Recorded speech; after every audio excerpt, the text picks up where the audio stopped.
Welcome back to another episode of the Capes and Tights podcast right here on capesandtights.com. I'm your host, Justin Soderberg. Once again, this episode is brought to you by our friends over at Galactic Comics and Collectibles in Bangor, Maine. You can visit them at galacticcomicsandcollectibles.com or find them on social media. This episode is Adam Cesare returning once again, one of our favorite guests here on the podcast. Adam is a Bram Stoker Award-winning author of the Clown in the Cornfield series that has Clown in the Cornfield 1 and Clown in the Cornfield 2. As well as Clown in the Cornfield 3, which dropped yesterday, August 20th, at your local bookstores and bookstores everywhere. He is also the author of books like Video Night and the upcoming Influencer, which hits October 1st at bookstores everywhere as well. He also wrote the Dead Mall comic series over at Dark Horse. But Adam joined us to talk mostly about Clown in the Cornfield 3, the Church of Frendo, as well as a little bit about Influencer, the book he has coming out in paperback on October 1st. From Union and Square Company. So check out this episode. But before you do, visit us on Facebook, Instagram, Twitter, Blue Sky, Threads, as well as rate, review, subscribe, all those things over on Apple, Spotify, and all your major podcasting platforms. You can also view the video portion of this over on our YouTube channel. And for more information about everything, reviews, all that stuff at capesandtights.com. This is Adam Cesare, a Bram Stoker Award-winning author of the Clown in the Cornfield series, talking Clown in the Cornfield 3, the Church of Frendo. Enjoy, everyone.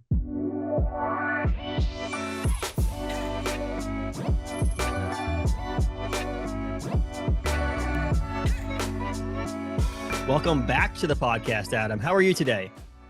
Hey, what's up, Justin? I'm really good. I'm really good. I'm tired, but this is the first interview of this whirlwind interview tour and in-person tour. I'm touring physically for the first time for this book, so it's gonna be pretty wild. By the time people listen to this, I'm gonna be like in Houston or something. I'm gonna be very tired. Yes, so exactly. I can only imagine it's just gonna get worse from here. Clown in the Cornfield. This is me at my sharpest. If people are like, what's wrong with him? This is it. This is the apex. This is the beginning of the end, though. Like, I mean, let's be honest. Let's see. Because Clown in the Cornfield 2, that came out in 2022. You didn't tour that book, did you? Did you go around to places? I did a lot of I did an informal tour. I did a guerrilla tour, we'll call it. For Clown 2, I got they each come out 2 years from each other pretty exactly. It's 2020, 2022, 2024. And we'll see if enough people buy this one, 2026. But for that one, I did a fun thing where I got in the car with my brother-in-law, and he showed up at my house at like 5 a.m, and it was like, let's drive as far south as we can. And then when the first Barnes & Noble, like wherever we hit, when the first Barnes & Noble is open, we'll stop there and then we'll start going north. So we drove south. And we hit I think we did 25 in 2 days. We did this twice. And I just signed every copy of Clown 2 and Clown 1 on the East Coast from Virginia all the way up to North Jersey, which was a lot of fun, but it was very informal. By the time we reached the last one, I think it was one of the ones in North Jersey, but it was like not the northmost one. It was like when we were on our way back and they were all closing. It was like 9 o'clock and they like closed at like 9:30. And I walk in and it's an empty Barnes & Noble. And the manager is like, she's like standing at the customer service desk like this. I didn't call any of these places beforehand. It was completely guerrilla. I was just going in, and you never know with these things. You get like some you get like a hero's welcome, or like they've like, I've heard of these books. And then sometimes I'll take my books up to the customer service desk and they'll think I'm trying to like do consignment. They're like, are those yours? Did you bring those? I'm like, no, these are yours. These are the store's copies. So you get a real variance, but I will never forget like the 25th store, the manager, she was standing there with her arm crossed. She almost looked a little pissed off, and she's like, I heard of you. It was like, because I guess all the managers kind of talk, and like as they like been like charting my progress on the as I've been driving around, but she couldn't have been nicer. But it was so funny because she already had the books already out and on the customer service desk, just guessing that I was gonna show up. They're like tracking you at a board behind this customer service. They don't see you. She revealed to me that they kind of did. She's like, oh, we're all in like, she's like, everyone in this pod of Barnes and Nobles, like all the managers are in like a group text, so we knew you were like tooling around, which is great. But this one's very formal, and the last one was all Barnes and Noble. This one's all indie bookstores. So indie bookstore, yeah. A lot of indie bookstores like I've heard about for years, and I've never had an excuse to go to. Mhm. So it's gonna be great. I'm gonna see starting out with the Har House and Bucket of Blood. So Bucket of Blood is providing the books, but the Har House is like a kind of like a horror merch store, and Yeah. like they do shirts and stuff like that. They're in Chicago, but the stores are very close to each other. So we're gonna do that. That's gonna be like the kind of grand opening. I think we might even have a special tour T-shirt there for That's people who cool. come to Chicago. And then Houston, Texas, Murder by the Book, which I've heard Mhm. such good things about. Then up to Boston, which I went to school in Boston. Brookline Booksmith was like other than like the Brattle and the Coolidge Corner Theater, like those, Yeah. that was probably the place I spent the most time. So it was really cool doing an event with Paul Tremblay there. Then New York, Brooklyn, Clay McCow Chapman's my in conversation there, Yeah. and then finishing up back at home in Doylestown. So Yeah. really quick tour. I know a lot of people were like, come to Florida, come to the West Coast. Yes. And I really wanted to. It just physically wasn't possible. I wanted to hit as much in 5 days. I wanted to hit as much of Yeah. the country as I could. So You feel like a touring artist now, like a band. Like you're like you're oh yeah. roadie and you're Yeah, I'm sure I'm gonna wake up for my like all my flights are like really early or really late because like I wanted the cheapest flights. So like yeah. I'll be putting my headphones on. It's gonna be like Motorhead, We Are the Road Crew, and I'm just gonna Yes. like That's amazing. I was actually looking at it. I'm like, oh my gosh, you're coming to Boston. It's only a couple of hours, like 3 hours from here. And I was like, I'll just drive down. I'm like, wait, it's a Thursday. And now that I just missed like 7 days of actual work because yeah, of don't COVID, I'm do like, I that. Don't, can't it's do not that worth it, now. man. Yeah, do the yeah. I don't even think my work would kill me. I That's have, bringing up a good point. If people aren't gonna be able to see the tour, yeah, which they'll hear this when the tour is like half over, but yeah, there's always my local bookstore, yeah. Children's Book World. They sell signed and personalized copies. You just got to tell them your personalization. They'll ship anywhere in the US. They're great to work with. I go there once a week and just sign a stack of books. And Yes. so if We you see that. want any of the clown books signed, if you want influencer signed, even Dead Mall, they can just sell it to you. I love how you said even You dead pay mall. cover price. You don't pay any extra for it. Yeah. Like you throw like even dead mall if you want even dead mall. No one reads. I love Dead Mall. No, it's tough. It's tough to get folks. I mean, I'm on a comics podcast, so Yes, but yeah, and it's phenomenal. I think everybody should read Dead Mall. I think that's if you should haven't read it, you should buy it signed from Children's Book World. Yeah, there we go. yes, We got all the plugs in up front. We are going to talk about like actual stuff. I'm going to try to stop selling people stuff in a minute. Okay, we're over. See ya. That's what this is all. It was just a promotional. I got all the plugs in. So this is now, I mean, you've lived in the clown world, like you mentioned, 2020, which obviously, again, we talked about you not touring really for 2022. You obviously didn't do a book tour in August of 2020. No, there's very different launch. Yeah. And then, which is actually kind of funny. My wife and I are rewatching Superstore. I don't know if you ever watched Superstore.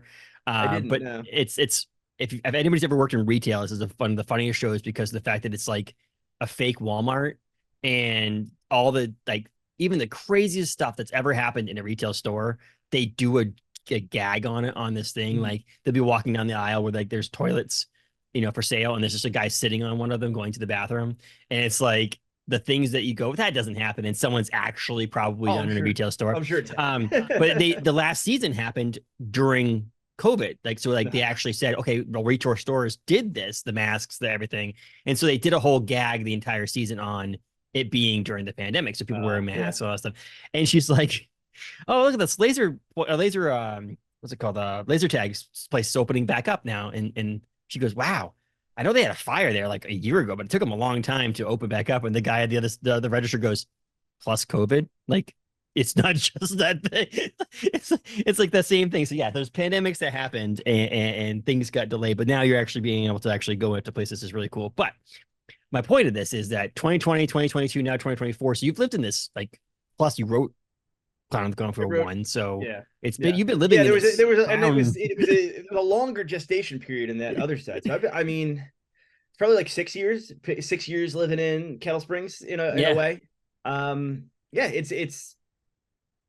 It's funny because I'll talk with my agent.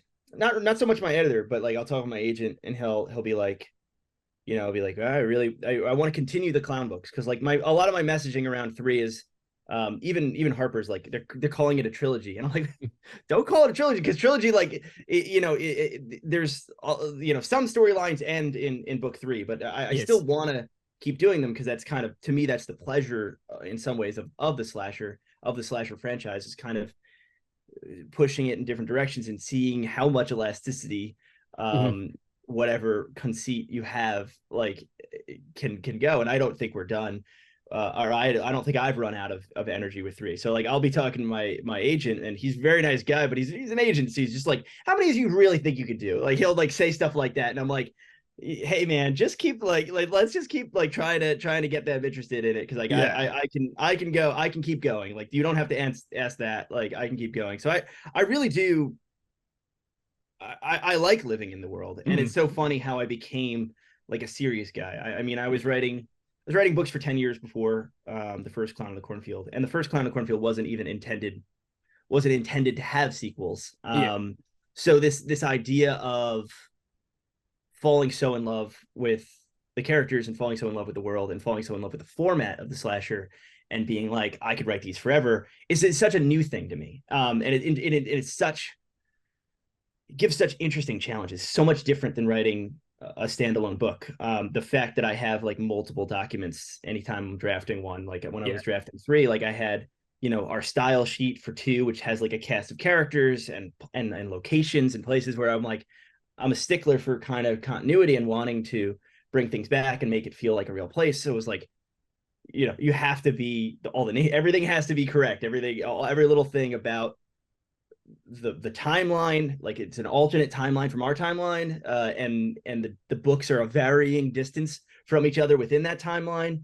And there's certain things, this is a little bit of exclusive for you, and it's not even something that I've gotten Harper to agree to, but I would like to do a couple of stories that take place in between books, because there's some things alluded to that happen between book 1 and book 2 and book 2 and 2 3, that there's like little places that I have in my head canon, and I have like, well, actually this happens to these characters, even though it's not essential for these stories you're telling, but it's like, it's one of these things where like I like to keep a running tally. So it's getting so much more complicated. But what I found is that challenge is a good thing, because it means you can't do the same thing. Like I have like a bag of tricks.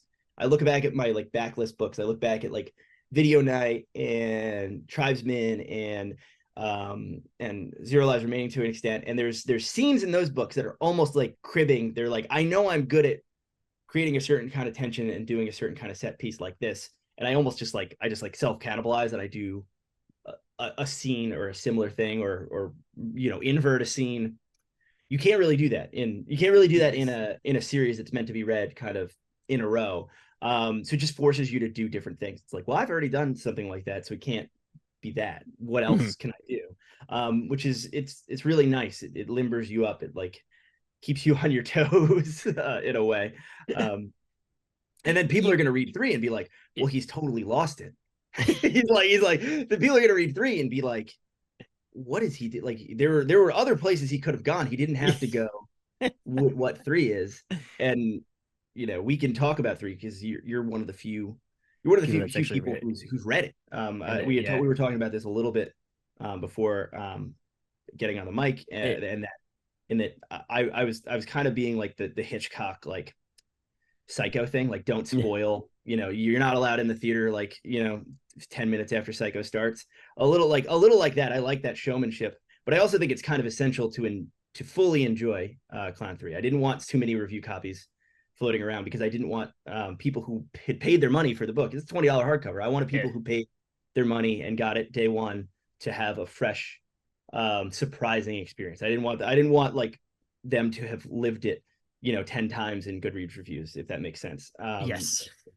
Do you think that because of your success with 1 and 2 that it allowed you to do that? Because obviously if this was your first book in the series, it'd be very hard to just not have people know anything about it. You couldn't start with some of the things that are in this. Like, and that's what I kind of like. That's we were talking about that idea of like, what do I like about slasher series? I like the odd man out in the slasher series. Like, I'm a big fan of like the Season of the Witches and like the Freddy's Revenges. Like, so I like I'm an extra big fan. I'm tipping my hand a little bit here, but I'm an extra big fan of Halloween Ends, which is so I got on the call every before we start a clown book. There's always a call with Harper, and it's like, okay, pitch what it's gonna be, and like best, like if we don't like it, you're gonna have to pitch again. Like, and this one, my opening line was like, well, I want to write the entry in the slasher that no one likes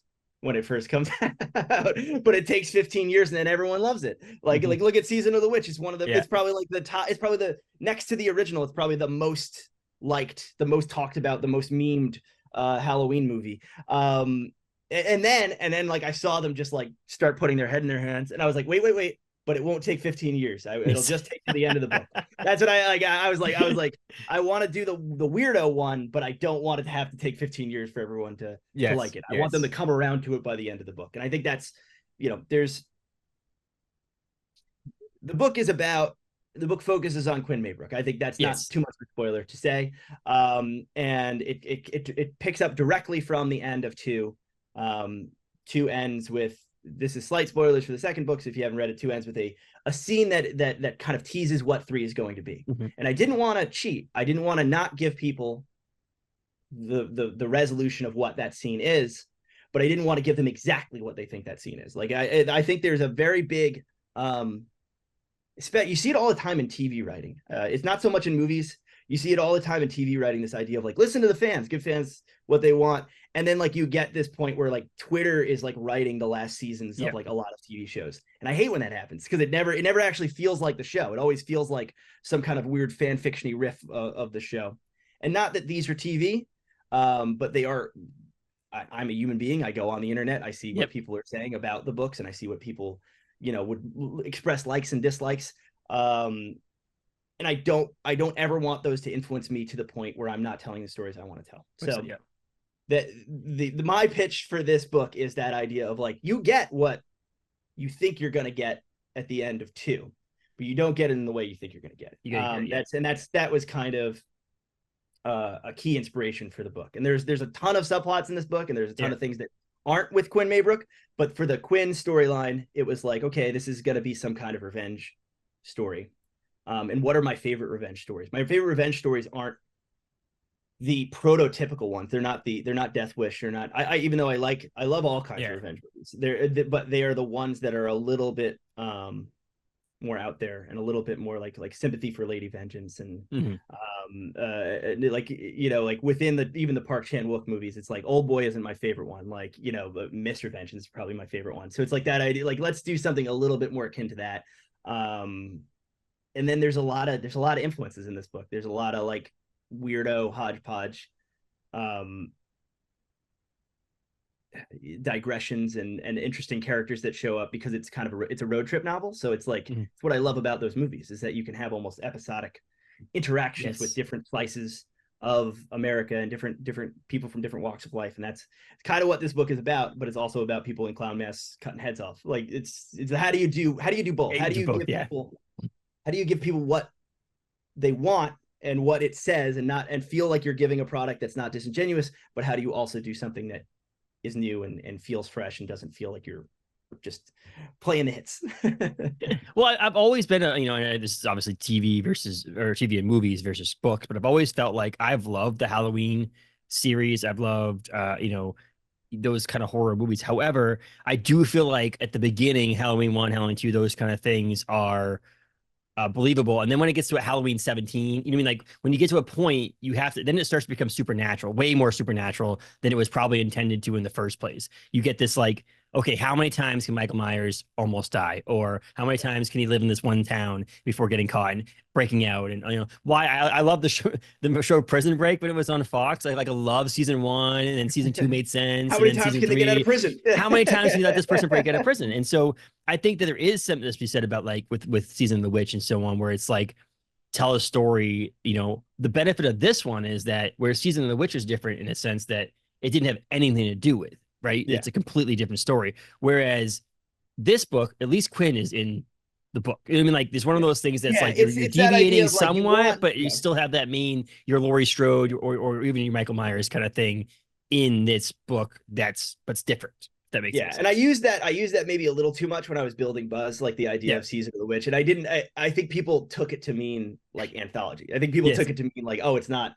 And I was like, oh, no. If you started reading this book, if you hadn't read the other 2, God, you're going to be lost. Like there's deep lore. Like this is, if anything, this is like the most intensely connected to the other books. You have to kind of know what's going on, but it's also playing with a lot of the other factors that you talked about. Like there is the, there is in Friday the 13th and in Halloween and in almost all of them, there is, if you go on long enough, your legends become kind of supernatural. And that's a big part of this book too, which is something that I don't, even though we're a couple days out from the book coming out, I'm sure some people have read it, and I'm sure other people haven't, and I'm trying to convince them to read it. So I'm high on my own supply, but I love this book and I love this world and I want people to enjoy it. But I do think there's stuff in this book that is like, okay, well, is this going to go supernatural? What is the, and it's coming from my love of the genre and all our collective knowledges of the genre, and it's coming from what's going on with slashers in literature, because I think slashers are we've talked about this before. I think last time, the slashers is an endemically cinematic genre. Like it's a film genre, but in since the first Clown book came out, there's been so many entries in the canon of literary slasher and like what Stephen Graham Jones is doing and all these different, so I think this book is a little bit reacting to that too. I think this book is the idea of like, where do you, if you've read the Jade Daniels books, and you've read the first two Clown of the Cornfield books, I mean, these are intended for teen audiences, but even a teen audience that's only read the first two Clown of the Cornfield books and maybe hasn't read wider is getting a little bit more comfortable with this genre and maybe even what the limitations are and the expectations are. And it's on to me, and it's on to me to entertain myself and do something different and look at what my contemporaries are doing, and Josh Winning with Heads Will Roll and try to Brian McCauley, like try to do something different here. All the You Weren't Supposed to Die Tonight, like all the teen slashers that have come out. There's Someone in Your House, like there's now a larger tradition than when we started of this in the YA genre and even someone like the thrillers, even like the Karen McManus books to a certain extent. It's like there's this 10 Little Indian style to these things.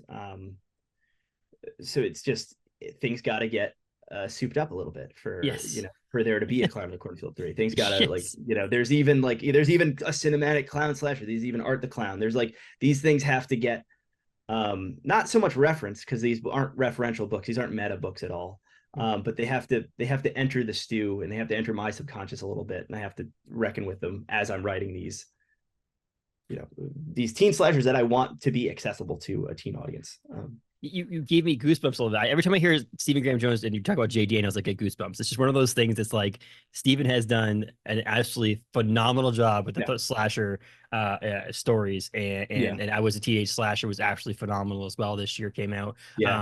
But then I love that one. It's phenomenal. It's amazing. And then obviously you mentioned John. The one thing about sucks when you're getting COVID this past week, dude, is that the fact that the publisher for Heads Will Roll chose our pull quote for the back, my pull quote for the back of nice Heads Will Roll. I have it right here. Is it on here? Yeah.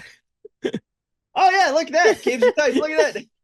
And I wasn't even able to get to the store. My local Roll by Josh Winning. my local bookstore has it on my hold shelf because I wasn't even able to go get it yet. Oh, you'll get it. You'll get it. So there. I'm like, oh crap! Got your name on it, literally. Yeah, exactly. Yeah. But yeah, it was kind of funny when he reached out about that. But no, the slasher thing, but also the clown thing. We talked a little bit about this when you were on, back in in the fall of last year. Is that the clown story itself is a story that you have to live up to. Like there's you have things that, in nowadays in cinematic sightings with Art the Clown doing his thing and stuff like that. Like those, it's not just you're telling this great slasher story, but it's also revolving around a clown, which could be a complete miss if you don't do it right. Like, you know what I mean? Like people could kill you for it. We even talked about that last time of I wanted to minimize the clown elements, but I didn't want to completely ignore it, because it does say it on the name. And I think it's without having to do gags, without having to do the little pale flower full of acid or something like that, without having to do the Joker stuff, how do you extend and keep talking about clowns and their history, and how do you and there's this parallel in the books about clowns in the United States and masks in the United States and all this stuff. It's all reflecting on both Americana and history and current events So it's like, how do you keep furthering that? And that's, this book is a big part of this book is the idea of like, well, if the premise of Clown of the Cornfield 1 was people wanting to go back to the way it was, people wanting to go back to this imagined America of the 1960s, this kind of very bucolic, mom and pop store diners, that kind of thing, car hops. Like if you wanted to go back to this idea of like, maybe for lack of a better term, what boomers think, America should be, that like, well, what is the premise of 3? Like, what do you, like, if that didn't work, if that experiment didn't work, what do? You go back further. You go back further in time. Like you want to put people, and I think there is something to that. And I don't think the books are overly preachy. I think they're fairly, they're political to the extent of like, you can tell when they were written. But I think that a big impetus for Clown of the Cornfield 3 was I had gone to, I don't think I've told this story. This is a fresh story. I've told this story to the publisher, but this is as good a time as any. But I had gone to I was invited to a teen book festival at a library in down south in Texas. Texas isn't really the South. Texas, but it was in in between Dallas and Fort Worth. And I was like, this is like the first time I'd had some like my airfare paid for. Like I was getting like reimbursed for all this. I was like, wow, they're like flying me out. Wow, this must be such a big deal. And I land, and they had multiple authors who were bigger names than me were there. They pick me up from the librarian picks me up from the airport, and she tells me like, yeah. I was like, well, how many kids do you usually expect? And she's like, oh, well, the local school districts, even though it's on a Saturday, they drop them all off. Like they drop all like busloads of kids off. They just have them sign up. And I'm like, wow, that's so cool. Like what a great thing. She's like, yeah, but like this year's a little weird, because like there was some discussion about like pulling books from like not our library but our sister library, and then like guys showed up with like the week before, like a guy had shown up with a gun to like story time, like a kid's story time, to like kind of like intimidate like wanting to ban books and stuff like that. And I was like, like you hear about that stuff on the news, and you're kind of like, I know it's real, and I know it like impacts local politics, and it impacts the school boards, and it impacts it, but you never think of it like as impacting like something that's completely innocuous and completely apolitical and completely like, so like I was like, oh, that's weird. Like I hope that doesn't have any impact on the thing. And the next day was the event, and she was like, you know what, attendance might be soft this year, but we usually have 500 kids that show up. We usually have about 500 kids that show up.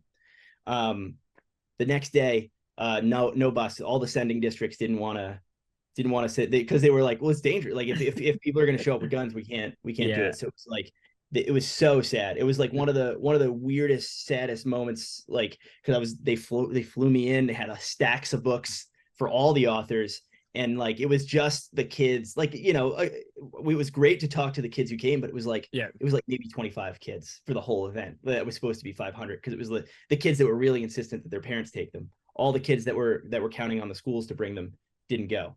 So I was like, wow, this is gonna be this is gonna make it into a Clown of the Cornfield book. And it kind of does. It does in 3. It's this idea that like if you want to get that regressive, and you want to get like tamp down that hard on what your kids are doing, or what you're perceiving your kids to do, or what you're perceiving your kids to think, how would that, what's the level up of that, and how do you make it a slasher? And that's what that's what 3, that was the seed of 3 in a way. And I'm talking in such a roundabout way, because I don't actually want to talk about what the main plot of 3 is. So like, I know we're in, but does that make sense? You've read it. You've read it. So it makes sense, and I read it, and it makes sense to me. And I want to say as a way to pitch it. So I will say, preface everything that, and not just because Adam's on this podcast right now, but Clown in the Cornfield 1 is my favorite book of all time. I'm not even, it's not. That is incredibly kind of you to say. I don't know, man. Thank you. And so like, it is, I don't know, there's something about it. And it, maybe it is because it's a YA, and you have, there's realms that you lived in because it's a YA, that I kind of like that. I don't know exactly how to pinpoint why, but I just, the feeling I get after reading it, and so on and so forth. But I will say that I'm also speak the truth in the sense that if I didn't like 2 and 3, then I would say I didn't like 2 and 3. I'm not just saying because I like number one, then you have to read the rest of them.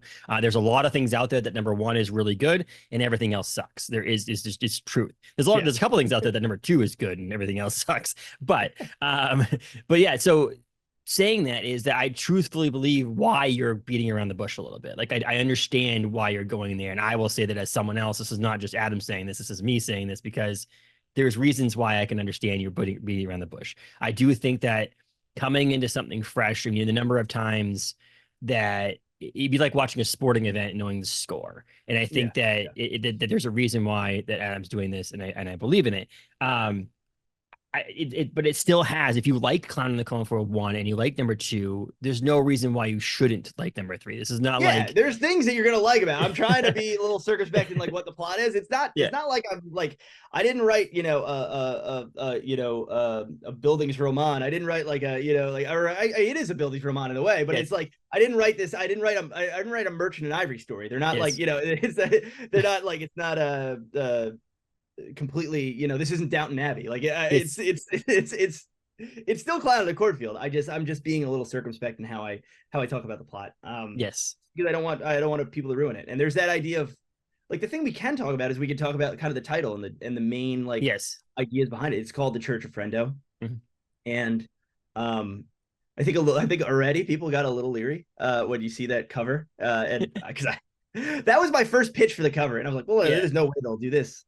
Yeah, they're like, it's just a silly scarecrow. There's no added imagery at all there. But I think people who, you love the Clown in the Cornfield book, the first one. Plenty of people who didn't, and they didn't like it because they felt maybe slightly attacked by like what the twist ended up being and what the central themes of the book are, and they thought maybe I was being a little simplistic in like the worldview and stuff like that. And that's one of those things where I'm like, I see it and I don't. And I think in these sequels, I'm kind of like reckoning with that. And I think it's like, well, let's make these themes and let's make these ideas not what you think they're going to be at first, especially if you didn't like the first book. Like if you're like, oh, this guy's just like getting on his soapbox because he's like, whatever. I don't know. I don't actually, I don't think like those people, so I don't really have a good frame of reference for 100% why they didn't like it. But I think the idea of calling it Church of Frendo and having that somewhat incendiary cover is I'm having a little bit of fun. I'm like poking the bear a little bit. But I think what you get in the book, what's funny is that it has this, it has a theme, and it has these characters. There's, one of our main characters is in this church, the titular church.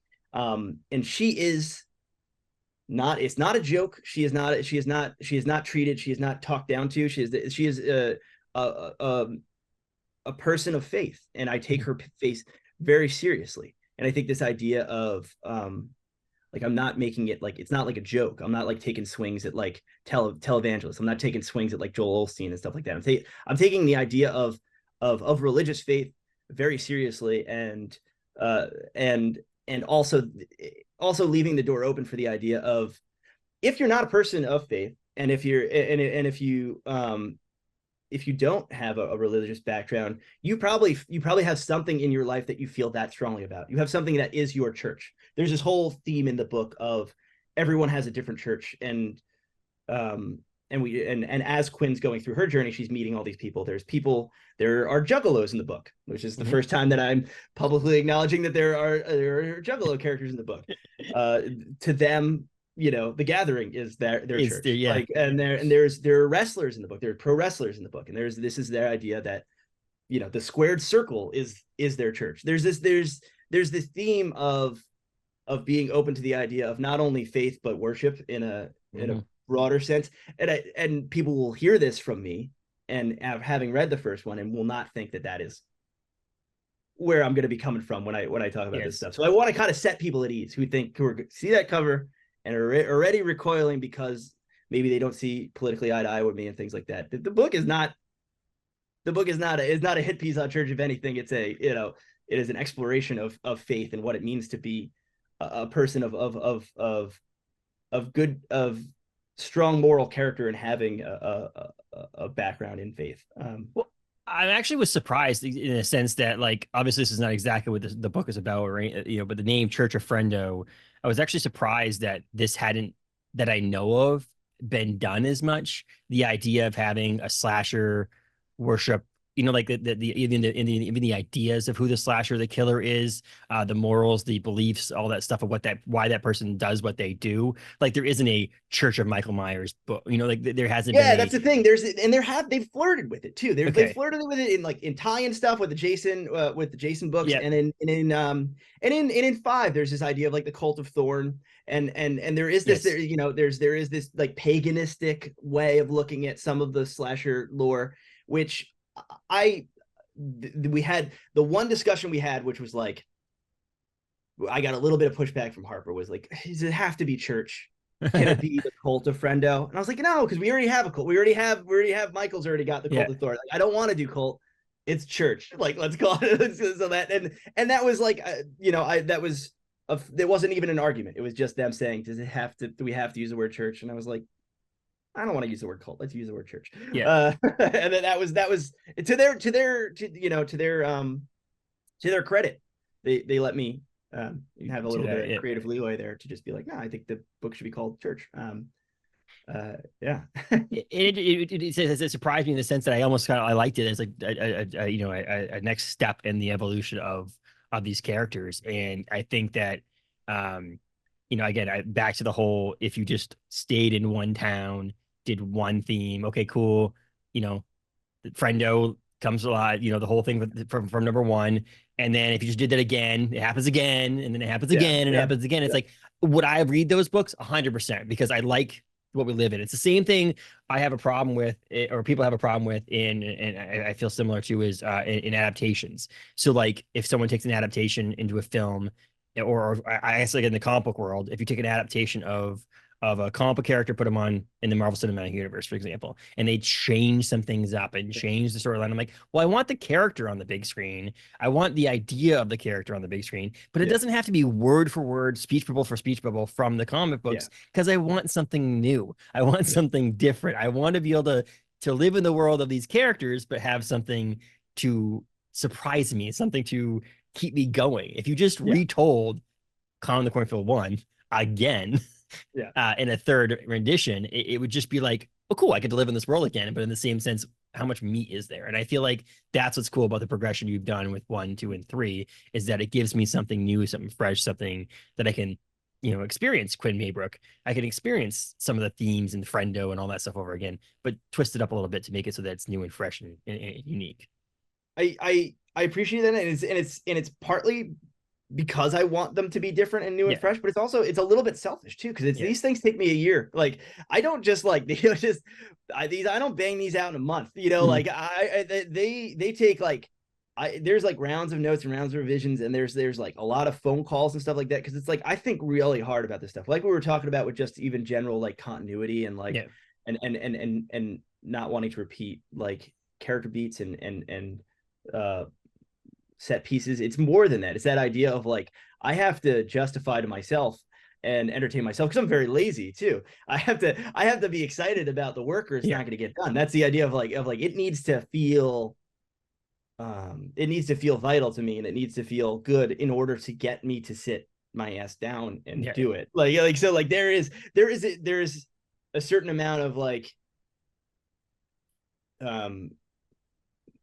I need to be energized by it. I need to feel that idea. And I think that and it comes through in the writing. It's form helping function, because you have to be excited, and then the reader's going to be excited. I don't even know how you would, like, because writing for me is such a, I wouldn't say a hard process, but it does require effort, and it does require like all hands on deck cognitively. Like I need to be like really, in the zone, like in order to even make progress in writing. So I think it's not something I can just passively do. That I think, I couldn't imagine writing the same thing over and over again. I for whatever people's take on 3 is going to be, because it does have such interesting things. Like we already mentioned, there's juggalos, there are hitmen, there are several references to the 70s revenge road genre of film. There's Dirty Mary, Crazy Larry in there. There's Vanishing Point. There's Race with the Devil. There's a Winnebago in this book. Like there is stuff that's pretty far afield from our normal slasher tropes. But it's all because not only I'm not just throwing in the kitchen sink to entertain myself. I want to tell myself a story that I want to hear. Yeah. That's where this book comes from.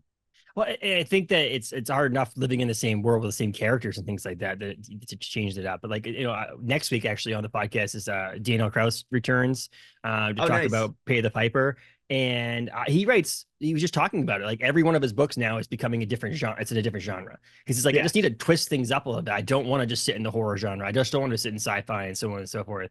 And he just sold Sasage. He sold like a space opera, like like a horror space opera. Living in that different world. So cool. He visited up here. He's an interesting writer because he's just like I see him as a very pure kind of writer's writer. Like you said, like that. I had told someone like, well, I was like, oh, and then I'm doing a sequel to like Clown. They were like, oh, Mr. Sequel guy here. I'm like, I kind of am. Like, I like telling the same, yes. Like we said, the obstruction of working in the same world. But I do see what Krauss is doing there. Is that idea of you want to hop around, you want to be creatively fulfilled, and he's so excited. But like he was telling me that book they just got announced at Saga. I think like 2 years ago, 2.5 years ago. I was with him at one of the Scares That Cares. We were having like breakfast, and he was telling me about that book. So it's like, just imagine like, how long the lead times are on these things. Like that book just got announced. It's probably not even finished. It's probably not even into like arcs and stuff yet. So like just from the announcement, like 3 years ago, he was like, I got this great idea, and the ship is made as an organic like world ship, and like he was telling me all about like this thing that I'm reading the publisher's marketplace announcement, and I'm like, oh shit, this is the book. Like this is the one that he was telling me about, which is, first of all, it was an announcement for like, some 6-figure deal and like a 2-book deal. Like that's awesome. But you love to see like someone's passion, and they're taking this stuff seriously, and they're insistent on writing to a certain level and to a certain quality. And then you see them rewarded for it too. Like you see like you look at Whalefall and how the book, I think it sold really well. You see nothing but good reviews about it. Film adaptation, all that stuff. And like I love seeing things like that because I love seeing good work rewarded. It just seems cosmically just to me, of like this idea that like this is these are books that I love. And I know that there's a lot of people in the horror scene right now having that kind of success, like Rachel Harrison, who I think we've talked about on the podcast before. And it's like Eric LaRocca. Like this is like so heartening to me. It's like not only people talk about like the health of the genre as a whole, and like how like, oh, it's a great time for horror, and like horror is hot again. But that's almost just seeing the forest for the like and not seeing the trees kind of thing. Like it's like a no, it's like these are like specific cumulative victories, like that are building, like it's specific individual victories that are pushing a genre forward. It's not it's almost not like the other way around. It's not like editors are just like, boy, like we had this hot and cold tap of horror, and now we're just going to turn it on, and now we're going to publish all that. It's like it doesn't just come from the getting place. You can't just get these books, like these books have to be conceived and written and fresh and original, and in, like we were talking about with me and Dr. Jones, like this idea of like maybe in conversation with each other. Because I'm so glad that I read The Angel of Indian Lake. I think might have been the first book I read after I had approved the PDF for Clown 3. And I'm so glad I didn't read it while I was writing it, or when I could have changed things, because there's stuff that happens to Quinn, that happens to Jade, like down to the exact, like there's like literally injuries that happen to Quinn that happen to Jade, like that they're almost exact, that I'm like, this is wild. People are gonna either think I ripped him off or I'm referencing that, but it's like, no, this is this weird, like I email with Dr. Jones, I read all his books, like he's kind enough to read mine. We've got a cover blurb on Influencer for his like it's these artists working in a world, in a continuum at the same time, and like being weirdly in the same genre, being weirdly on the same wavelength. And I think they're such interesting books to read together. If you like, clearly you need to read the first 2 books in each series, but I think if you read Clown 3 and you read Angel Indian Lake, they're like these weird sister books that I hadn't read it. It was the first book I read. I'm going on record here before people are like, why is he like writing an homage to Angel of Indian. Like, no, you'll see. Like they're these weird, like they're playing telephone or something. These books. Yeah. But Great minds think alike, it's Adam. That's, you know, great yeah, minds think alike. It's basically yeah, yeah. no, see, I had it happen. So as a day job, I'm a graphic designer and creative director for a brewery, and in that time, a couple of years ago, I created this label of a ski themed label, snow with trees and all that stuff for the beer can, and like I sent it to the printer. 2 days later, it takes about a 2 week span time from printing design or sending to the printer and having the labels in hand. In that for that 2 week period, another brewery in Maine came up with a label that was like the same color scheme, the same theme, like even down to a similar name to ours. And we It's had that no idea. discussion. It's just yeah, creativity is so weird because they're like, as much as we like to think like I am a true, yes, I am a true soul of creative. We yeah, are are little input machines. We're yes, just we're just like, our brains are just computers that are just beep boop beep boop, like yeah, certain switches turned on and certain switches turned off. And there's probably something in the world that you as a designer yeah, and that person as a yeah. designer were taking in similar inputs because you're both in Maine, like, and ended up It, on the same, like, that's just it's interesting. It's like it's a very good example of what I'm talking about with that Clown 3 Angel Indian Lake yes. kind of like parallels. And actually, in the comic book world, I even thought about it the other day. It was like Spider-Man. I went to the comic book store and I looked at the shelf and I saw a new Spider-Man comic book. And I look at it, I go, how is it possible that there's been thousands of Spider-Man comic books out there, and very few of them look, I said, identical, like look the same theme of the cover, Yeah. except for when you're doing an homage to someone else. Obviously, that's different. But Yeah, like yeah, just yeah. looking at a new comic book, He's picked up that machinery a lot of times. Yeah, yeah, like, like yeah. it's like, but other than that, like the pose and everything, I'm like, how is it Yeah, possible that someone, and how does it yeah, not yeah, influence you as a creator? Obviously, someone who draws Spider-Man looks at other Spider-Man comics and looks at other yeah, things, and have you not go, oh crap, that looks identical to this one? yeah, And it's the yeah. same thing. It I was think almost about that all the impossible. time. Yeah, I think about, like, I'm like, well, how many stories really are there to tell, and how many, like, but it's even like I find, graphic artists and people who draw and illustrate, and illustrators, like, it's so amazing because I always like watching like how they do things. Like, certain yeah, people use reference photos and stuff like that, and it's like, well, it's just like the human anatomy is like crazy yes, too. Like the way, like the amount of articulation you have, and like where you put the camera. It really is kind of limitless, even though it seems like it shouldn't be limitless. It's yes. like, it's a person, it's one figure on a page. You should be able to do it. And I'm kind of heartened by that. I think about it sometimes in a bad way of like, Yeah. every story's been told kind of thing. But if you think about it, no, like, because it like, there's where you are in time, and Yeah. then there's you, and then there's everything else too. Like, Mhm. it's like everything, because even your labels, I'm betting they're, Yeah. I'm betting if someone knew your work really well, they'd be able to be like, Yes. blind, swap them around and be like, which That's one, mine. Yeah. which one's just, like, and you Yeah. feel like that one, like, yeah. It's crazy this and that sad, but it's also one of those things that's like I don't feel like there's something wrong with doing something similar to someone else. Like even if you did have influence from someone else, like Yeah. a lot of these stories are original, but some of them are just out there. It's like it's just a story that you told. A slasher it's like a prototypical. There's like a No, you know that's yeah, that's the beauty of it. timeline. It's a you got to set, if, especially like we're for the first clown, you got to set, even though things are done differently than a lot of slashers. There's like kind of like a mass killing element to some of it. Yeah. It's that idea of like I didn't have to worry about structure at all because you have it right there. Yeah. Like, it's like if you watch enough of these films and enough of the great ones, like, you can chart. And it's not, people love the save the cat, Mhm. structure of screenwriting. It's not, it's for the slasher, it's very much not that, because Yeah. it was invented by guys across the US and Canada, some of them with mob money, who were looking to make, like, they were Yeah. not reading the hero's journey. Like, they didn't build it that way, and it didn't build that way through that, like you said, imitation, through that kind of like, well, we need one like this, so Yeah. you go make one. And they didn't study it too hard. It's not too, like, they made their own thing, and they made slight variations, and then they all carry forward into this, what we think of as a prototypical slasher, which is kind of Yes. anything but it's just a chassis that you can build a car onto, like, which is fun for me. It's a lot. It's a lot of the way how I, even before the clown books, how I approach stories. Like, video night was like, well, what if I did it's about the 80s, and it's about videotape culture, and it's about horror movies. It's like, well, what were the movies from around then that I liked the best? Mm-hmm.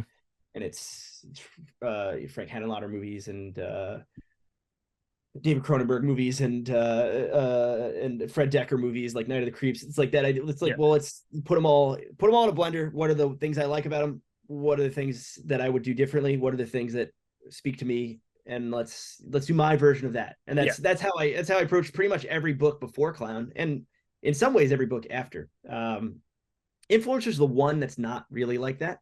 Yes. Influencer is the one that I think people have a lot of comps for Influencer. Like, I think You is a comp that happens all the time. I think they put You meets Carrie on the back of the thing. That was another one where I didn't really the sales copy. I was like, yeah, whatever. Put whatever you want on there.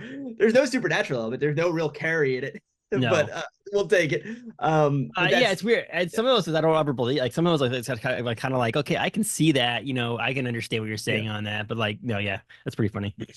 But that was the one where it was like, well, I want to start with a family annihilation. I want to start with a murder. Start with a series of horrific murders, and then work backward from there. So that was the one that wasn't really conceived in a genre. And that's coming out in October 1st. So I have two things to pimp on this show. But if you've read the Clown of the Cornfield books and you like them, and you want another YA book that is way more disturbing and way more stressful, and it is. But the best part about the Influencer, in my opinion, that it is disturbing in the sense, but like, you get that out of the way very early. I mean that like it's not one of those things where you're like halfway through the book and you're like, what the hell? This is like the first, like, I don't know, 15 pages. You're just like, guys, this is it. This is like, this is where we're going. To set a tone.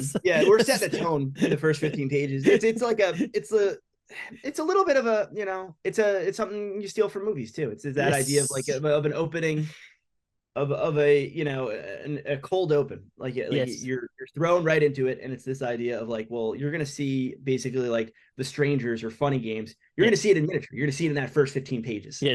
And then you're gonna work backwards to figure out what the hell was that. Like, who did that? Why did they do that? And so that's what Influencer is. And then Influencer splits between, it's a dual narrative book, because it was the interesting thing about Influencer is it's coming out in paperback now, but it was an Audible original. It was a book that I had sold to Audible, and their input, because they sold it as a partial, where the original version of Influencer was written third person past tense, similar to the Clown books. And they were like, well, this is kind of a dual narrative, because you have this character Aaron, who is this social media influencer and sociopath. And then you have this character, Crystal, who is a girl at his new school. She's kind of a wallflower. She has many different assorted anxieties and neuroses, kind of like I have. And it's like, she's the one person at school that figures this guy out. She knows who Aaron is. And then you just basically switch back and forth each chapter, playing this game of cat and mouse, where Aaron's gearing up to do something horrible, and she's going to try to stop him, but you don't exactly know how that's going to play out, and if she's going to succeed, and how much of his plan he's going to get to enact before she succeeds. So it's in that way, it's the closest thing I've written. Every time someone refers to the Clown of the Cornfield books as a thriller, an angel dies. I don't really like that. I grew up feeling that the T word was a dirty word. I did not like the thriller word as a kid, and as a high schooler. I've grown into it. I understand now that there actually are generic differences. It is its own genre. It has its own set of expectations and things that you need to do in order for readers to feel fulfilled, or viewers, if it's a movie, to feel fulfilled that they saw a thriller and not a horror movie. At the same time, I do still consider this a horror book. To me, it's very horrifying. It's kind of definitely my scariest book in a lot of ways. Definitely my most violent book in a lot of ways. But there are all these thriller elements. There's all this stuff that's like a little Silence of the Lambs-y, a little, there's all these there's a techno thriller element to it. So it's the one book where when the publisher calls it a thriller or when readers call it a thriller, I'm like, you know what? I'm not going to correct it. I'm not going to get upset about that one because that one's on me. It is kind of like a thriller in some respects. But so if you're a reader that likes is a little closer to the thriller end of the spectrum, you might enjoy Influencer, which didn't go away as an audiobook. The Audible did this beautiful production. Yes. Christopher Briney from The Summer I Turned Pretty and the new Mean Girls, which I actually just watched. It's very good. He's very funny in it. He plays Aaron, and Crystal is Isabella Merced from the new Alien Romulus. Yes. She's one of the stars of that. And they do a great job. It's an Audible original, so if you already pay for Audible, you already have it. Yes. If you're listening to this podcast as a podcast, go listen to it right now.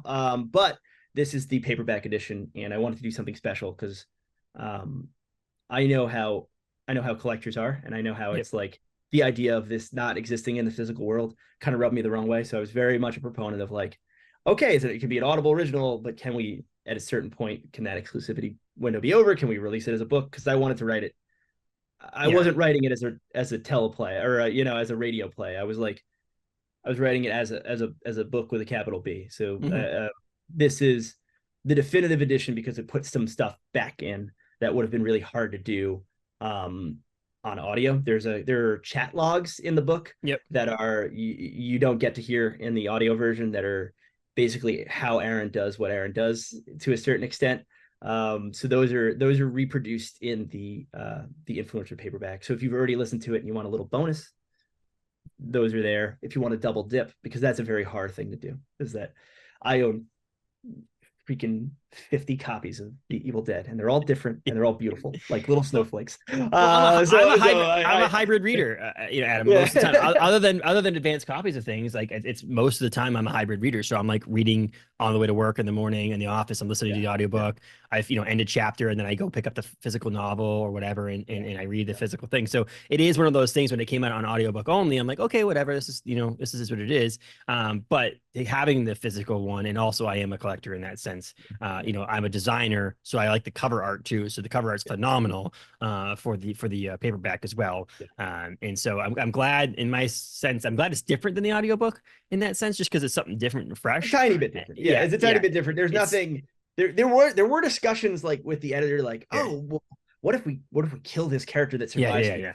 Like, do that. I was like, no. We're not doing that. Like, I just didn't want. I wanted it to. This is me wanting to do right by readers that have supported me. I want them to be able to read it, especially if there's a lot of people who can't do audiobooks, who don't enjoy doing audiobooks. I don't want them to miss out on something. Well, on something that's like, to me, it's not like a throwaway. I also think when you do stuff like that, when you do, it's a Kindle original short, like, and then like it's only on one format or it's only on one thing.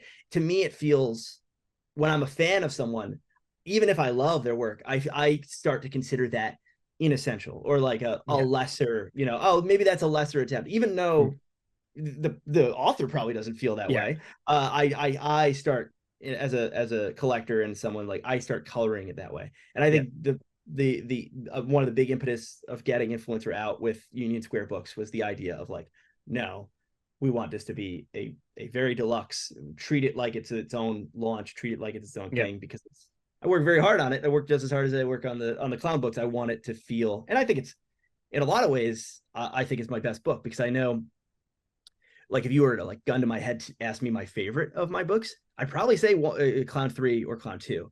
Like, but you can't just, it's so weird to recommend like a sequel. They're like, well, what about Clown 1? It's like, I think Clown 1's great. And there are people that think it's, the best of the bunch, but to me, it's not. So like, my personal, like, to be able to have a shorthand to be like, oh, my favorite one is book 3 of this series, but you got to read the other 2 to get to it. Like, at least with Influencer, I'm able to be like, well, what's your favorite book? Like, here you go, beginning, middle, and end.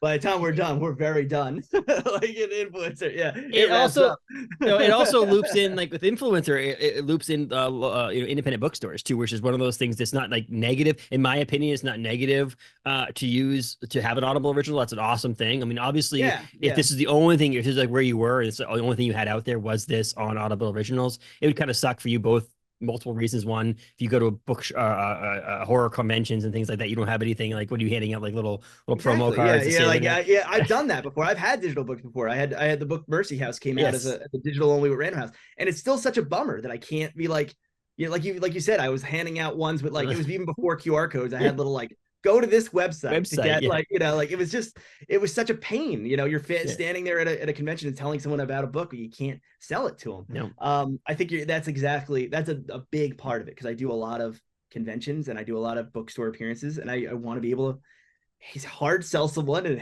be able to hand them the book and be like, here you go. So I think that's a big part of it too. And there is like, look, Audible paid me, love them. Yes. Like, the checks clear, was great. There is that idea of like, well, it lives with this one giant corporation that even if you read audiobooks in a different way, if you read them through Libby, or if you're an iTunes person, you don't have an Audible account, you can't get it, which is such a bummer to me. So it was that a big part of that democratization was like, now there's an ebook version through all ebook vendors. Now there's a paperback version through all vendors. Like local bookstore is going to have it. Your indies are going to be able to sell it. And there's a little bit more of that. It's a broader reach in a way I want everyone to be able to read it. I want it to be available to as many people as possible to enjoy, or, in this case, scare quotes, enjoy. Like we're twisted individuals. We do enjoy this. My wife reads all my stuff. It's not like she's a horror fan, but she's just like invested in me. But when she had read Influencer as in galleys as a Word doc, and then when the audiobook came out, when the finalized audiobook came out, she's like, I'm skipping the first chapter. She just didn't listen to the first chapter. And I'm like, I get it. I understand. So like, that's the kind of book we're talking about here. That's the book where the person that loves me the most, that should want to listen to it, was like, I'm good. Like, she didn't want to listen to that first chapter again. It's fine. I know what's going on here. I trust it's okay. I remember. She remembers what happens. There's like so many spelling errors, guys, in the first chapter because no one else read it. Because no one reread it. Even the editors were like, oh no. This is wrong. Someone there like 6 times. No, I'm kidding. So what's funny is I get these galleys and I get these advanced copies, and very rarely do I actually. Every once in a while, I pick up on a double period or some sort of like error. It's obviously because it's not the finished copy. But I just read Parks Welcome to Pawnee. From Jim O'Hare, which is a memoir of type of the Parks and Recreation, and he was Jerry, whatever from Parks and Rec. It was phenomenally written, but there's definitely a line in there where it's like, add next paragraph right here, that I was just like, I've seen that in ARCs. I've seen that before. But I'm like, wait, is the extra paragraph here, and they just didn't delete that line, or am I still missing a paragraph? I'm like, I feel like I'm going to need to compare when I actually get the book in November. But it was just kind of funny on that behind sense. The curtain, you know how the sausage is made now. But yeah, so Influencer, it's October 1st, which is obviously a little bit farther away, so you can pre-order that at your local bookstore. Pre-order that anywhere you can. There's the signed ones at Children's Book World. There's Union Square. I don't know how much they talk about this, but Union Square Books is technically is a company owned by Barnes and Noble, which is interesting. But they do sell through indies, they sell through bookshops, they sell through all of them.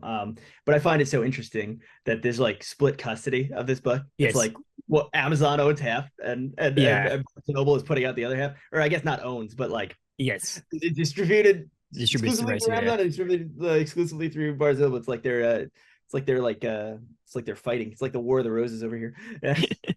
But yeah, and then obviously as of this episode dropping, Clown in the Cornfield 3, the Church of Frendo, is available at your bookstore, so you should go if buy you're listening to it the week it comes out, it's launch week. Nothing beats a sale during the launch week. So please, if what I said dissuaded you, I was wrong. I was very tired and I said it the wrong way. Imagine that. Here's the thing: pitched it the way that you would like it to be. Buy it, and if you don't like it, give it to a friend. There you go. It's still a sale. It's still, you can give it as a gift. You can donate to your local Goodwill, and someone else can buy it. But buy it first and then buy it launch week. But yeah, and so as we wrap up here, they look great. Honestly, you have the copy right here. Here's the thing, because we're all collectors, and because we are on a partially comic book podcast. They look unbelievable when you stack them together. Here, you have the here, let me get them all. This is the first time I'm seeing them together. And I see that. You know what I respect so much, Adam, is that they all the fonts are roughly the same size. They're all like same direct. I don't. But I've read books where it was like Clown in the Cornfield 1, and then the number 2 it was just Adam Caesar, really big It on the drives side. me And nuts. Or they'll switch up the format, or they'll switch up, or one will be slightly bigger than the other one. The and I'm just like, indicator, this is and beautiful. sometimes it's not the publisher's fault. Sometimes it's like yes, paper stock or something like that. yeah, But we've got so lucky. they And look I beautiful. will say, the first draft of this one was the spine of Clown of Cornfield 3. I think they tried to use black again. I was like, we can't have it. Yeah, black. We can't have it double up. We gotta. This is the faux car one, so we gotta go earthy tones. We gotta go dirt and wilted corn. So this is a lot of thought goes into it. It's so funny that I had absolutely zero input on the back cover copy. Yeah. Like not that I didn't wasn't afforded opportunity. I just didn't. I was like, yeah, that's good enough. Yeah. But when it came to like what you're saying, that idea of design, and I'm like, no, these have to line up perfect. We need to incentivize people to line these suckers up on their shelf. Get them all on there. I'm a little verklempt right now. This is gorgeous. This is the first time I'm seeing them all three stacked next to each other. They look awesome. They're beautiful. If nothing else, they'll look really nice on your shelf. And that's why you got to get it now. Don't wait for the paperback. Don't wait for it. You got to get it now. Get hardcover. Get it now, and so on and so forth. And just quickly as we finish up here, I can't remember her name. It's doing the audiobook. Is the audiobook coming out? Yeah, Jesse Valinsky yes. Jesse Valinsky is back for round 3. I actually haven't heard it yet. Okay. But we were talking a little bit. Her and I were talking a little bit about. She had sent me like some kind of Juggalo meme because she was like, I was like, oh yeah, that's true. You had to do like Juggalo voices in this book. So I can't wait to listen to the Jesse's performance of it. So their audiobook drops the same day, so you can click over and grab that. And there's people are going to be excited. I don't actually know. I don't think they replicate it in the audiobook, but if you get either the print or the Kindle, there's my afterword in it. This is a little bit of an exclusive too, because I'm talking about in the future, because we're talking in 20 days from now. Yeah. But this is the afterword is about my experience on set of the Clown in the Cornfield movie. So that's a little tease for you there. So that's it's so funny because I post about these books, people. Yeah, that's in post-production now, right? Yeah, it's yeah. I think it's done. Like I don't know. I can't say too much. I get myself in trouble. But I think it's done. Like maybe it's not according to IMDb, it says it's in post-production. It's more than a rough cut. It's more than like an assembly cut. I think they're like pretty done. Like but it's so funny because I post about these books and people remember that there was a movie announcement and they're like they want information about the movie. And of course I want to give it to them, but I also like they'll like send some kind of like corporate like hitman after me and I'll like just end up having an accident. Like I can't talk too much about it because there hasn't really been any kind of formal announcement. And I want to, just for hype reasons, you want to wait until there was like a trailer or a poster or stuff like that. You want to share like the official stuff. But I'm sitting on all this like cool, great stuff and like fun anecdotes that I wish I could use on a podcast. But it's funny about all this like. Yeah, I got all this cool movie stuff, but what I can say is the stuff that's been announced. Like it's Eli Craig, who directed Tucker and Dale vs. Evil, directs this. I haven't seen the movie. I've talked to people who've seen it. I've seen selected sequences. I've seen more than a trailer, less than the movie, I'll say. And the stuff that I've seen just really makes me want to see the movie. It's really, I think people who like the book are going to be very happy. And I think there's enough new stuff here. What's interesting is like I think everything stays roughly the same and a lot of the kills are different, which is great. It'll keep you on your toes, but I also hope that when the finished film comes out, people won't feel like, oh well, that wasn't like the book. It's like the book in so many integral story ways, but in the ways that can be new and exciting and novel and cinematic, it's its own beast. Like it's very much I'm a film student, so I'm gonna be like, I'm gonna go auteur theory. I'm like, it's Eli Craig's film. Like, so like when I talk about it, I don't talk about it in any sense of ownership. But it's not in the way of like, it's not in the way where you hear authors like talk about about movies that they don't really like adapted from their work, that they're kind of like distancing themselves. I'm not doing that. I'm doing the pretentious film school guy thing of like, it's his movie. That's it. It's the director's film Yes, the along with a director's lot of other yeah. talented artisans. I was literally there for a day. I didn't do crap. I was like, wow, look at all these hardworking people, and I'm just standing there like literally taking up You did space. your work. Someone You has to wrote the come. original Someone has to novel. like they kept having to keep like they kept being like, you know, it was an outside set. It was like they Yeah. closed down the street. It's they basically built Kettle Springs. So I had to be like I had a lot of like, yeah, I'd cross the street or I'd move to a different place, and I look like I look like a twitchy, you know, weird guy. They think I'm like a looky loo. They keep thinking security kept coming up to me and being like, "You're Get him supposed to out be of like, get him out of kind yeah. of like pass it." Like I kept getting thrown out of Kettle Springs, and I was like, Yeah. I was like, this came from my mind. I was like, see those Well, I kids know what over happens there? in Kettle Springs, so you might as well just I left. was So I like it's probably not a invented good them. Yeah, so like I have like fun stories like that, and then I have other things that are more specific that I'm not yeah. allowed to talk. Yeah, it's But yeah, so absolutely.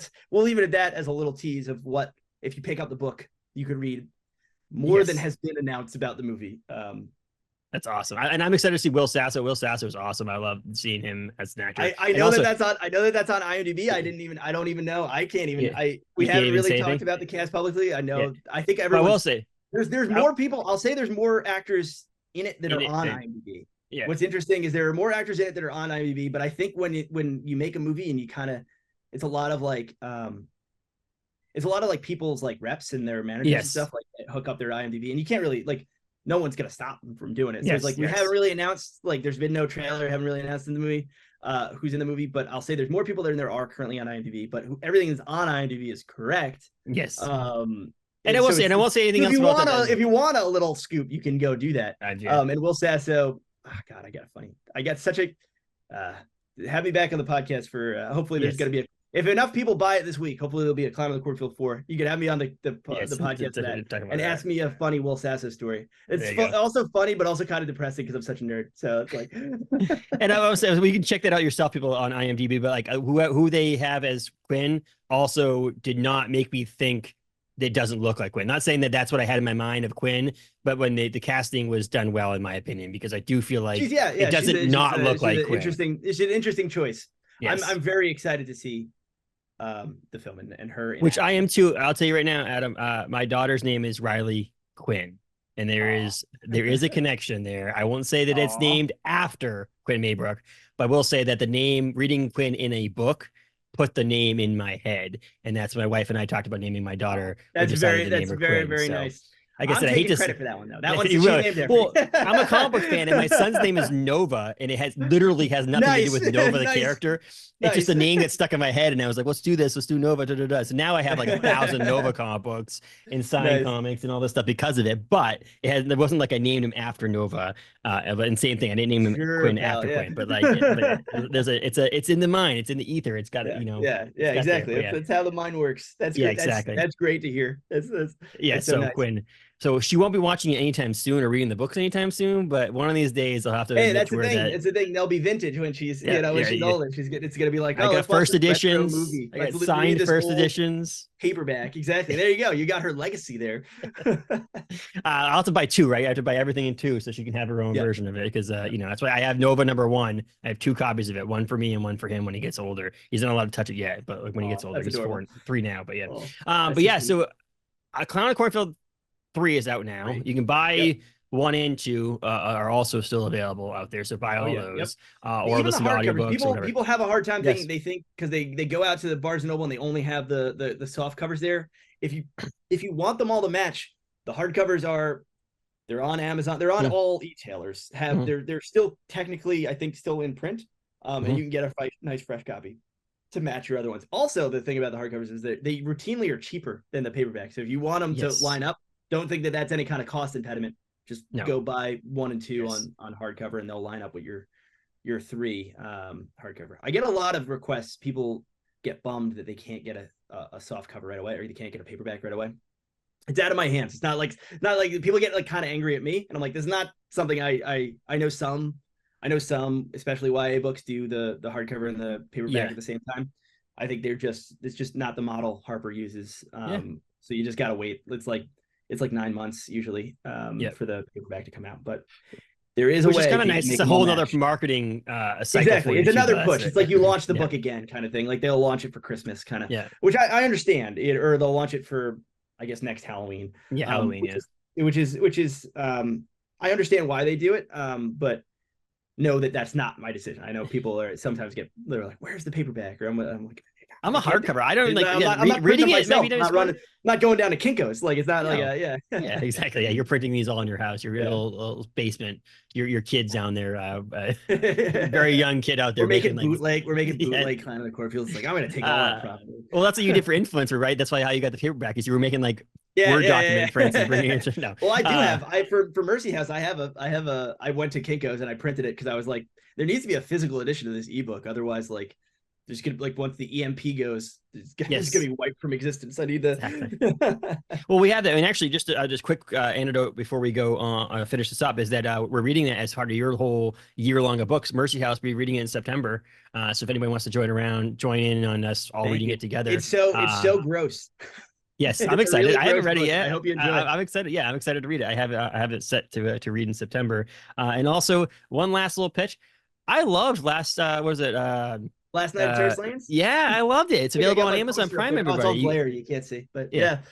It's fun. I think it's on Tubi now. I don't even know. Cool. I think it's on Tubi. So like people were asking before how they saw it, and they kind of were like bummed. It was like, oh, you got to pay $5 like to watch it on iTunes. Now you don't have to pay. Now you can just watch detergent commercials in between it. You just and I think actually I went online. It says it's included in my Prime. So if you have Prime, Amazon Prime, it's included in that Prime too. Yeah.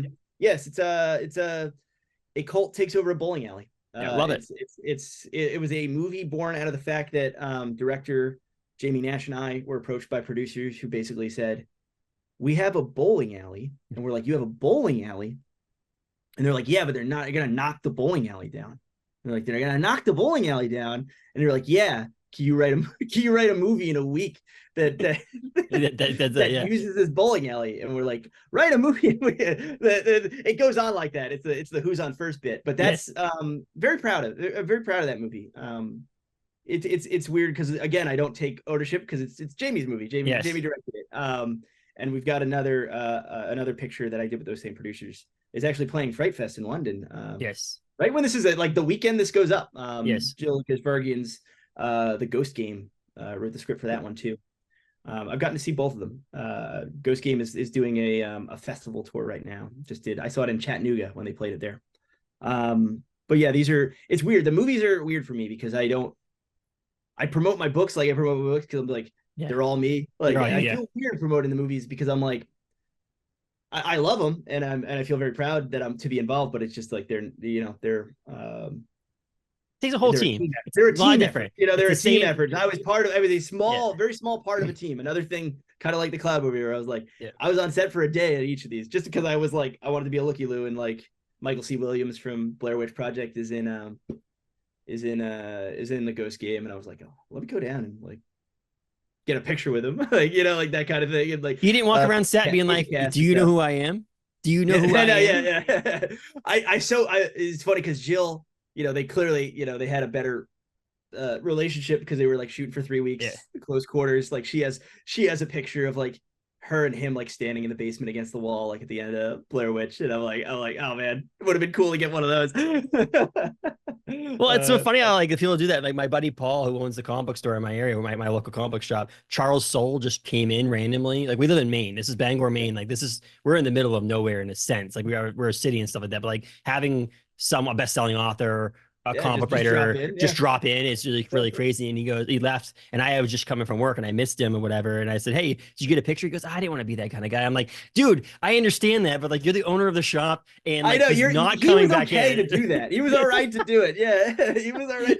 This is not like walking down the street and you're just like they're at home, they're trying to get some groceries. You're at the grocery store taking a picture with them. This guy's in your shop. You're in charge of the situation. There's certain spaces where it's okay. Like you don't want to. There's certain spaces where fan interaction is a little like, and you can get a little like, and I do like, I have stories where I've met people and I haven't like, you of course it would be inappropriate to bother, but like, you're like waiting for a doctor's appointment and you're like in the lobby. We get a picture. So like you're getting, you're getting fitted in an outfit. You got to get your like, colonoscopy. like I wrote that out. I wrote that outfit down. I wrote like you should be wearing khakis. Like let's get a picture. Like, Yes.